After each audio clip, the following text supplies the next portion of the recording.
بسم الله الرحمن الرحيم. السلام عليكم ورحمة الله وبركاته. waxaan ku socon doonaa koriskeena cusba ee ka hadlayay vaccinationka. qaybta hore ee koriska waxaynu kaga soo hadalnay hordhaca vaccinationka iyo tallaalidda. Vaccination waa maxay? Vaccine waa maxay? Sidoo kale immunization waa maxay? qaybta hore ee introductionkii subjectkii koowaad qaybtii ugu horeysay bay ahayd. sidoo kale waxaan kaga soo hadalnay vaccinku sida uu shaqeeyaa. qaybtani cusub waxay ka bilaabmaysaa types of vaccines oo noqonaysa noocyada tallaalada. marka tallaalka markaan doonayno inaynu qaybino noocyadiisa sheegno waxaynu laba meelood weyn ka eegaynaa.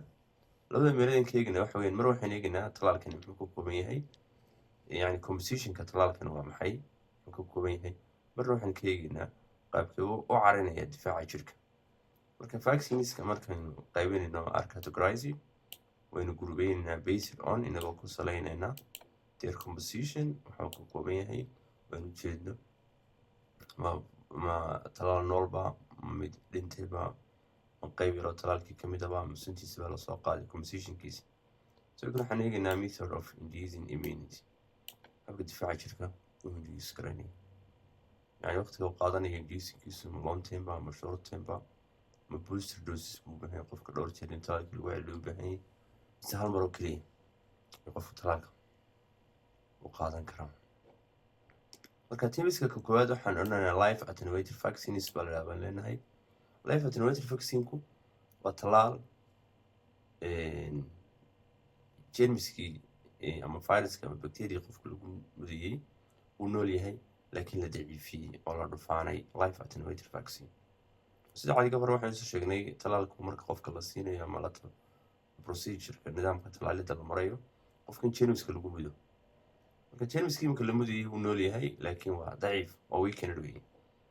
marka contain wuxuu ka kooban yahay weakened forms of the pathogenka oo daciif laga dhigay. haddaba kan life-ka ah wuxuu caan ku yahay isaga waxa la provide wuxuu bixiyaa strong long lasting immunity. difaaca uu bixin yahay difaaceedka qofka uu siinayo xanuunka qofka uu kaga hortegayo waxa la yaqaan strong, wuu xoog badan yahay, strong weeyaan, mid awood badan. sidoo kale waa long lasting, mudduu jiraya. يعني tallaalidda qofka immunitygaasi difaaca uu siinayo live attenuatedku waa mid waaraya muddo dheer jiray. waxaa ka mid ah haddaba xanuunada inta badan loo isticmaalo live attenuated vaccines. waxaa ka mid ah xanuunka measlesta ama jadeecada loo yaqaano. waxaa ka mid ah xanuunka la yidhahdo membiska ama qanjidhada candhuufta soo saaray parotid glandsku inay bararaan ama Soomaalidu dhaga fidiya u taqaano. waxaa ka mid ah xanuunka la yidhahdo rubeelada. marka saddexda waxaa la isku dhahdaa MMR baa la isku dhahdaa. xanuunka yellow feverka la yidhahdaa ka mid ah iyo BCG oo noqonaya tuberculosiska ama TBD. marka intana xanuun halkay noogu qoranaba tallaalkoodu waa live, laakiin waa live attenuated vaccines. way ka labaad aynu gudubno. ka labaad kii hore wuxuu kaga duwan yahay kii hore live u ahaa, kan waa killed vaccines ama inactivated vaccines. jeermiska ama bacteria marka waa inactive, ma shaqaynayso, viruski ma shaqaynayo, waa la dilay laakiin isagoo aan markaa aan shaqaynaynin oo active aan hayma qofkii lagu mudaya still laakiin weli haddana dee immunity ama difaacii wuu carinaya, qayb buu ka noqonaya. marka containkan wuxuu ka kooban yahay killed pathogens la dilay that cannot replicate, kuwaasoo aan badan karin but still stimulate immunity. laakiin weli immunitygii waxay stimulation ku sameeyaan ama way carinayaan. marka maadaama uu kan yahay mid inactivated ama killed ah, kii hore wuxuu kaga duwan yahay kii hore long lasting immunity laakiin kan long lasting immunity maadaama aanu lahayn wixiina aanu noolayn qaabka jirka uu carinayaana kii hore kolleyba uu ka daciifsan yahay. qofku wuxuu u baahanaya booster doses. require wuxuu u baahanaya booster doses, wuxuu u baahanayaa in dose ka koowaad maahan qaar kale la siiyo ilaa qofka ilaa 3 jeer 4 jeer meelaha qofka tallaalkii jadwal loo sameeyo dabeedna lagu mudo si loo xoojiyo.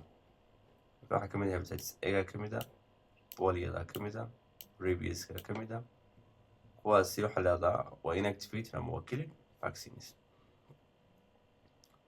mar baa jirta qofka lagu mudayo subunit ama recombinant ama conjugate vaccines, yani qayb ka mid a pathogenkii ama bacteria ama viruskii baa lasoo qaadaya, masalan codkeeda dahaarkeeda suu leeyahay baa lasoo qaadaya, proteinada yara ku dahaaran viruska bacteriada lasoo qaadaya, carbohydratekeeda ku dahaaran baa lasoo qaadaya, deedna qaybta yar baa laga sameynaya talaalka, deedna qaybta yar baa qofka lagu mudaya.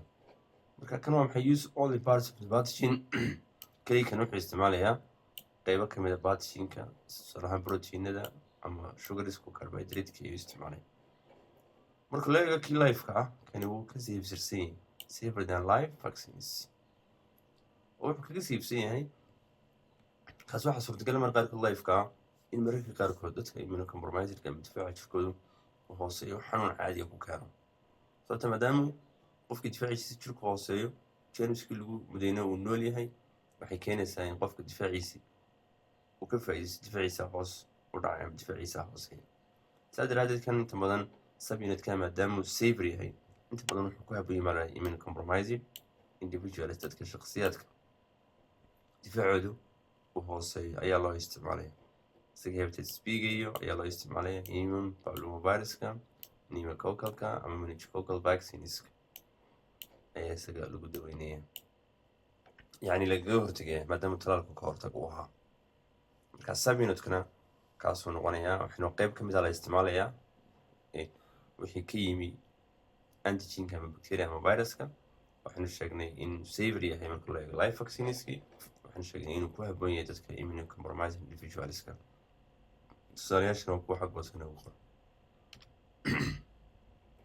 ka afraad ee noqonaya tibiska ka ugu dambeeya waxaa la yidhaha toxoid vaccines. toxoid vaccines kan waxaa la sameynayaa bacteriyooyinka sunta soo saara ee inta badan suntoodu ay damage garayso jirka, xanuunada ku keento, dhibaatada ugu weyn ay xanuunku yani qofka kasoo muuqanaya ay sababayso sunta pathogenkaas ama germskaas uu soo deynaya, bacteriadaas ay soo deynayso ayaa suntii baa lasoo qaadaya oo inactivated.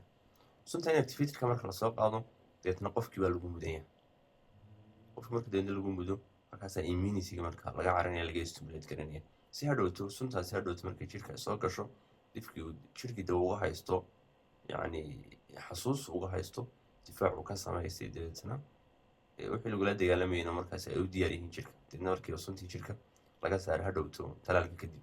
talaalku laakiinse waa maxay oo ka hortag weyn. marka kuwani contains waxay ka kooban yihiin inactivated bacterial toxins, suntaas bacterial toxinka ah inactivatedka way ka kooban yihiin. waayahay induce immunity against toxin producing bacteria, kuwani inta badan immunityga ayay cariyaan, kiciyaan, dardadgeliyaan against iyagoo la dagaalamaya toxin producing bacteria, bacteriooyinka sunta soo saara iyagoo la dagaalamaya aykoon waxay induce gareeyaan immunityga difaaca jirka. marka kuna xidhaa toxoid vaccines baa toxoid vaccines. toxoid vaccineska maxaa ka mid a ma ugu caansan tetanus ayaa ugu caansan, xanuunka tetanus iyo xanuunka la diphtheria ama gowracatada baasha loo yaqaano. marka kuwani waxay ka mid yihiin noocyada vaccineska. toxoidkana ugu dambeeya. marka hore waxaan soo sheegnay in life vaccines ama life attenuated vaccines ay jiraan. waxaanu soo sheegnay kii labaad uu ahaa kii aan u bixinay inactivated ama killed vaccineska. ka saddexaad wuxuu ahaa kii subunitka ama recombinantka ama conjugate vaccineska. kan afraadna waa toxoid vaccines. marka qeybteennii labaad ama cashirkeennii labaad ee vaccinationka ka hadlayay ee kala types of vaccineskuna bartaas ayuu noogu joogi doonaa. sidan xiisada ku kulmayno. asalaamu calaykum waraxmatullaahi wabarakaatu.